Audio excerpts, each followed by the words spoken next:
প্ৰথম প্ৰশ্ন কোনখন দেশৰ পতাকা প্ৰতিটো ফালে বেলেগ বেলেগ শুদ্ধ উত্তৰটো হ'ল পেৰুগুৱে পৰৱৰ্তী প্ৰশ্ন বিশ্বৰ আটাইতকৈ পুৰণি পতাকা কোনখন দেশত আছে শুদ্ধ উত্তৰটো হ'ল ডেনমাৰ্ক পৰৱৰ্তী প্ৰশ্ন ইউনিয়ন জ্যাক কোনখন দেশৰ পতাকাত আছে শুদ্ধ উত্তৰটো হ'ল ইউনাইটেড কিংডম বা ইউকে পৰৱৰ্তী প্ৰশ্ন এখন জাহাজ ধ্বংস স্তূপৰ ছবিৰ সৈতে কোনখন দেশৰ পতাকাত আছে শুদ্ধ উত্তৰটো হ'ল বাৰমুডা পৰৱৰ্তী প্ৰশ্ন বিশ্বৰ একমাত্ৰ অচতুৰ্ভুজ পতাকাটো কোনখন দেশৰ শুদ্ধ উত্তৰটো হ'ল নেপাল দেশৰ পৰৱৰ্তী প্ৰশ্ন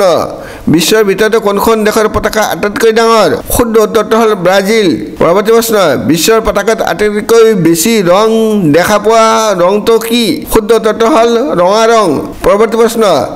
ৰাষ্ট্ৰীয় পতাকাত আটাইতকৈ বিৰল কোনটো ৰং ব্যৱহাৰ কৰা হয় শুদ্ধ উত্তৰটো হ'ল বেঙুনীয়া পৰৱৰ্তী প্ৰশ্ন আইৰিছ পতাকাত কিহৰ লগত প্ৰায় বিভ্ৰান্ত কৰা হয়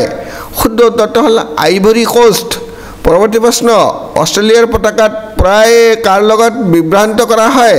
শুদ্ধ উত্তৰটো হ'ল নিউজিলেণ্ড পৰৱৰ্তী প্ৰশ্ন কোনখন দেশৰ পতাকাত সৰ্বাধিক ৰং আছে শুদ্ধ উত্তৰটো হ'ল বেলিজ দেশৰ পৰৱৰ্তী প্ৰশ্ন কোনখন দেশৰ পতাকাত দেশৰ প্ৰতিচ্ছবি আছে শুদ্ধ উত্তৰটো হ'ল ছাইপ্ৰাছ পৰৱৰ্তী প্ৰশ্ন চীনৰ পতাকাত কিমান তাৰকা আছে শুদ্ধ উত্তৰটো হ'ল 5টা পৰৱৰ্তী প্ৰশ্ন USSRৰ পতাকাত কি প্ৰতীক আছে শুদ্ধ উত্তৰটো হ'ল হাতুৰি আৰু চিকেল পৰৱৰ্তী প্ৰশ্ন ৰাষ্ট্ৰসংঘৰ পতাকা কি ৰঙৰ হয় শুদ্ধ উত্তৰটো হ'ল নীলা আৰু বগা ভিডিঅ'টো লাইক আৰু শ্বেয়াৰ কৰিবলৈ নাপাহৰিব ভিডিঅ'টো চোৱাৰ বাবে অশেষ ধন্যবাদ